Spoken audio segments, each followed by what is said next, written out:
জানি বস, সবাই আপডেট দিয়ে দিয়েছে, আমি সবার লেট। আমার মনে হয় দেবিয়ান্সরা কিছুটা হলেও আমার জন্য অপেক্ষা করে।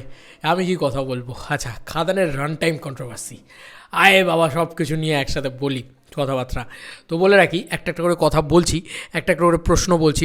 রান টাইম নিয়েও পর্যন্ত কন্ট্রোভার্সি, মানে খাদানের সত্যি কি বলবো, একটার পর একটা জিনিসপত্র বলবো, আপডেটগুলো দেবো, আর সেগুলো নিয়ে আমার মতামত শেয়ার করবো। তো এবার একটা একটা করে বলি। হাসান আমাকে অনেকগুলো পাঠিয়েছে, অনেক কিছু পাঠিয়েছে আর কি, পরপর পাঠিয়ে গেছে ও একটার পর একটা আপডেট আর কি। প্রথম যে আপডেটটা ও পাঠিয়েছে সেটা হচ্ছে বুক মাই শো অলরেডি ক্র্যাশ করিয়ে দেওয়ার প্ল্যানিং চলছে। ঠিক আছে, দুদিন আগে ট্রেলার দেওয়া, মানে সেটাই, ট্রেলার দুদিন আগে দেওয়া নিয়ে এটা নিয়ে কোনো নেগেটিভিটি, এটা নিয়ে আমার কিছু মনে হয় না। আচ্ছা, CFC report already UA 16+ UA পেয়েছে, মানে এটা কিন্তু একদম সেই 8 থেকে 80 সবার জন্য দেখার ছবি নয়, এটা 16+ ছবি। আমার মনে হয় 16 বছরের ঊর্ধ্বেই সবাই মোটামুটি হলে যাবেন। তো কোথাও গিয়ে 16+ পেয়েছে, মানে এটা বোঝা যাচ্ছে বেশ বড় সড়ো করে ভায়োলেন্স আছে। দেবদাস সিনেমাতে এরকম ভায়োলেন্স ইউএ সার্টিফাইড হবে এটা আমি আগে থেকেই জানতাম, কিন্তু ভায়োলেন্স আছে, মানে এই 16+ সার্টিফিকেটটা কিন্তু পুষ্পাও পেয়েছিল। তো কোথাও গিয়ে বোঝা যাচ্ছে যে ওই পাটা কেটে দেওয়া বা বেশ একটা বড় সড়ো ভায়োলেন্স ধরনের ছবি বাংলা ছবির ইতিহাসে দেখা যেতে চলেছে। এবার এটার যে রান টাইম দেখি বেরিয়ে এসছে 137.11 মিনিটস, কোথাও গিয়ে 2 ঘন্টা 17 মিনিট 11 সেকেন্ড। এটা একদম পারফেক্ট রান টাইম আমার মনে হয়। দেখো, আমরা কেন অনুকরণ করতে যাব? আমার তো একটাই কথা মাথায় আসছে না, কেন অনুকরণ করতে যাবো? সাউথ 3 ঘন্টা ছবি বানাচ্ছে, আমাকেও 3 ঘন্টা ছবি বানাতে হবে। ভাই আমরা অনুকরণ, দেখো এটা কোনো সিনেমা দেখে বানানো সিনেমা নয়, এটা কিন্তু খাদান কিন্তু এরকম কোনো সিনেমা নয় যে ওখানে ওই সিনেমাটা সাকসেসফুল হচ্ছে তাই জন্য আমাদের এখানে একটা সিনেমা বানাতে হবে। তাই এই জিনিসটাকে কিন্তু ভাবতে হবে, এটা কিন্তু আদ্যপান্ত একটা বাঙালি ছবি, একটা বাংলার ছবি। আর বাংলার কালচার যদি তুমি তুলে দেখে নাও লাস্ট বিগত কয়েক বছরে, তাহলে দেখবে সব ছবি ওই 2 ঘন্টা, মানে 2.5 ঘন্টার নিচেই হয়েছে। এটা নিয়ে তো কন্ট্রোভার্সি হওয়ার কী আছে? এবার ওয়ার্ল্ড বিল্ডিং ছবির কথা বলছে, ভাই ওয়ার্ল্ড বিল্ডিং ছবির একটা নতুন দিকও তো খুলতে পারে, এটা তো একটা নতুন ছবি রে বাবা। এটা তো এমন নয় যে এটাই মানে এতদিন ধরে যেটা হয়ে এসছে, পুষ্পাতে যেটা দেখেছি, কেজিপে যে সেইটাই আমাদেরকে দেখতে হবে এমন তো না। এতগুলো নতুন ক্যারেক্টার আছে, সব ঠিক আছে, কিন্তু তার মানে এই 9টা গান রয়েছে, তার মানে এই নয় যে সিনেমাটার ডিউরেশন 3 ঘন্টা হবে। এরকম সত্যি কথা সিরিয়াসলি বলছি, এরকম অনেক 3 ঘন্টার ছবি আছে যেগুলো আমরা বোরিং লাগে, আমাদের বোরিং লাগে। এবার যখন বোরিং লাগবে তখন তো তোমরাই বেরিয়ে এসে বলবে আর খাদান ভাই এত বড় ছবি হয়ে গেছে যে বোর করছে। একটা টাইমের পরে সিনেমাটা নিজের খেয়েই হারিয়ে ফেলছে না। শার্প এডিটিং রাখা উচিত, ধাপ করে কেটে বেরিয়ে যাচ্ছে সিনের পর সিন, এমনটাও না হয়, ব্রিদিং স্পেস দেওয়া হোক, ইমোশন দেওয়া হোক, সব ঠিক আছে, কিন্তু শার্প এডিটিং থাকুক, শার্প জিনিসপত্র থাকুক, আমার মনে হয় সেটা সব থেকে বেস্ট হয়।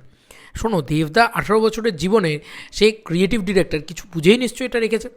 তো একদম পারফেক্ট আছে আমার মনে হয়, একদম run time perfect run time দেওয়া হয়েছে। আচ্ছা, তারপরের আপডেট কী আছে? অলরেডি এই যে প্রতিমডি গুপ্ত তিনি লিখেছেন, বাপ আসছে খুব ভালো কথা, সঙ্গে সিনেমাও আসুক। ঠিক আছে, সিনেমা এইভাবে অপমান করা হচ্ছে, যাই হোক বাদ দাও ভাই, এদের কথা কে ভাই মাথায় রাখে? বেঙ্গল ইন্ডাস্ট্রির কোনো উন্নতি হবে না, আর দরকারও নেই, থাকুক এরা কারোর ব্যাং হয়ে, কুয়োর ব্যাং হয়ে। যাই হোক, এটা নিয়ে আর কি বলার আছে? ভাস্বতী ঘোষ পর্যন্ত লিখেছে সঙ্গে রাইমাও আসুক। এটা যেভাবে মানে লিটারেলি ভাস্বতী ঘোষও লিখেছে, যাই হোক এসব বাদ হবে, ফালতু।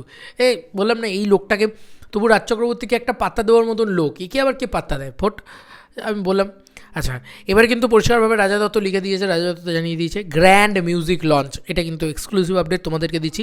সাউথ সিটি মলে হতে চলেছে 18 ডিসেম্বর, গ্র্যান্ড মিউজিক লঞ্চ হতে চলেছে। কখন? সন্ধ্যে 6টার সময় মনে হয়, আমি যদি খুব ভুল না করে থাকি। আচ্ছা, অলরেডি 20,000 ইন্টারেস্টেড কমপ্লিট করে ফেলেছে অন বুক মাই শো, এবং অলরেডি সেখানেও কিন্তু রান টাইম চলে এসেছে 2 ঘন্টা 17 মিনিট। আচ্ছা, অ্যাডভান্স বুকিং খুলে গেছে খাদানের, সেটাও কিন্তু একটা ভয়ঙ্কর আপডেট, এটাও কিন্তু তোমাদেরকে এরই মধ্যে দিয়ে দিলাম। এটা নিয়ে আর আমার কী মন্তব্য থাকতে পারে? এবার আমি একটা সিরিয়াস কথা বলছি, এখনই অ্যাডভান্স বুকিং খুলেই তুমি দেখে নেবে যে ভাই 100টা হল পেয়ে গেছে, 100টা শো। আরে দাঁড়াও রে বাবা, দাঁড়াও, শোগুলো পাবে, শোগুলো খুলতে দাও, শোগুলো মানে সবাই এই যে হলটা খুলেছে, এই যে উমা টকিজ বাঁকড়াহাট, যে কোনো কমার্শিয়াল ছবির ক্ষেত্রে এই একটা হল প্রথম খোলে, তারপরে সেটাই কেউ খুলে থাকে। টেক্কার সময় মনে করে দেখো ম্যাসিভ শোজ আর ম্যাসিভ হল পেয়েছিল, সেই জিনিসটাই তার থেকে বড় কিছু হবে আমার মনে হয় খাদানের ক্ষেত্রে। একটু ওয়েট করো, বুঝতে পারবে। এই যে বললাম রান টাইম দিয়ে দিয়েছে, অ্যাকশন ড্রামা ইত্যাদি করে রান টাইম দিয়ে দিয়েছে। ঠিক আছে, টাইমটা নিয়ে অনেক দেভিয়ান্সদের মন খারাপ হচ্ছে, আমি বলবো প্লিজ মন খারাপ করো না। এই টাইম কন্ট্রোভার্সিটা একদমই কোনো বড় কোনো কন্ট্রোভার্সি বলে আমার মনে হয় না। ও বাই দ্য ওয়ে, কিশোরী বোধহয় 11 মিলিয়ন ক্রস করে গেছে। কিশোরীর যা ক্রেজ ভাই, আমি বর্ধমানে যাচ্ছি, সেখানে গিয়েও দেখছি কিশোরীর ওরকম ক্রেজ। আমি এতে যাচ্ছি, মানে তোমার কি বলবো, মানে সেই ব্যারাকপুর যাচ্ছি, সেখানেও কিশোরী কিশোরী কিশোরী কিশোরী চলছে সব জায়গায়, মানে কিশোরী নিয়ে একটা আলাদাই উন্মাদনা তৈরি হয়েছে। ঠিক আছে, অলরেডি বাপ এসেছে, গানটাও কিন্তু 1 মিলিয়ন ক্রস করতে চলেছে আর কিছুক্ষণের মধ্যেই, আর 40,000 ভিউজ বাকি আছে 1 মিলিয়ন ক্রস করতে।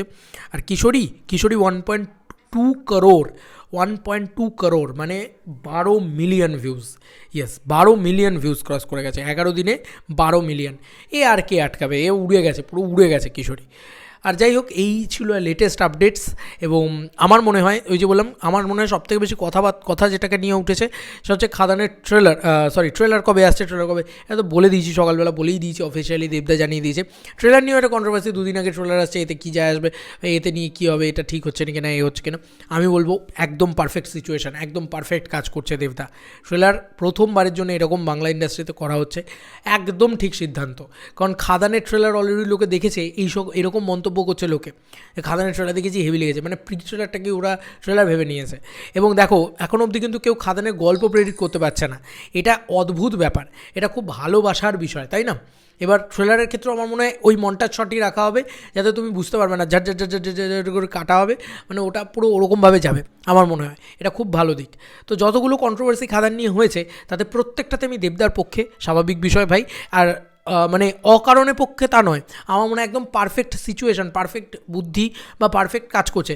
শোনো ভাই, বক্স অফিস কিংকে দ্বিতীয়বার প্রশ্ন করে লাভ নেই, কারণ সে বক্স অফিসের কিং, সে বক্স অফিসের বাদশা। আবারও বলছি, খাদানের মাল্টিপ্লেক্স কালেকশন নিয়ে কথা হবে, খাদানের বক্স অফিস কালেকশন নিয়ে কথা হবে, খাদানের সিঙ্গল স্ক্রিন কালেকশন নিয়ে কথা হবে। নতুন দরজা ওপেন হতে চলেছে, নতুন গেট ওপেন হতে চলেছে, মিলিয়ে নিও আমার কথা। খাদান সব থেকে বেশি কালেকশন করবে যত কটা রিসেন্ট টাইমসে কমার্শিয়াল ছবি এসছে তাদের থেকে, এটা আমার বিশ্বাস। তোমার কি বিশ্বাস জানিও কমেন্ট সেকশনে। চলো বন্ধুরা, নতুন কোনো ভিডিওতে দেখা হবে, বাই।